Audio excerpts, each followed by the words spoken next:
നിങ്ങൾക്ക് വൃദ്ധരായ മാതാപിതാക്കൾക്ക് ഉണ്ടായിട്ട് കൂടി സ്വർഗം വാങ്ങാൻ പറ്റില്ലേ? എന്ത് കഷ്ടമാണത് എന്നതാണ് പ്രവാചകൻ സല്ലല്ലാഹു അലൈഹി വസല്ലം പറയുന്നത്.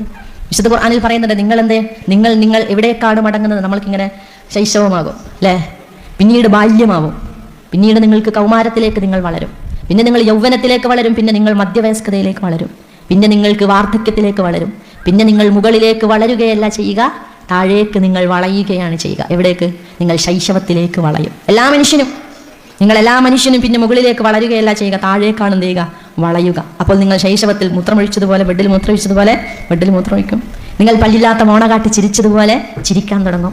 നിങ്ങൾ മനസ്സെത്തുന്നിടത്ത് നിങ്ങളുടെ കയ്യും കാലും എത്തൂല, നിങ്ങളിങ്ങനെ വേച്ച് പോകും അല്ലേ. വെൽ എക്സിക്യൂട്ടീവ് ഡ്രസ്സിൽ നടന്ന മനുഷ്യന് പോലും നടക്കുമ്പോൾ ഇങ്ങനെ കാലുറച്ചൊന്നും വരില്ല എന്ന് പറഞ്ഞാൽ നിങ്ങൾ ശൈശവത്തിലേക്ക് പിന്നെ മടക്കപ്പെടും. അതുകൊണ്ടാണ് റബ്ബ് സുബ്ഹാനഹു വ തആല പറഞ്ഞത്, ജനാഹദ്ദുല്ലി മിനർ റഹ്മ, കാരുണ്യത്തിന്റെ ചിറകുകൾ കൊണ്ട് നിങ്ങൾ അവരെ എന്ത് ചെയ്യണം? പ്രൊട്ടക്ട് ചെയ്യണം. ചിറകില്ലാത്തവരാണല്ലോ മനുഷ്യനെ.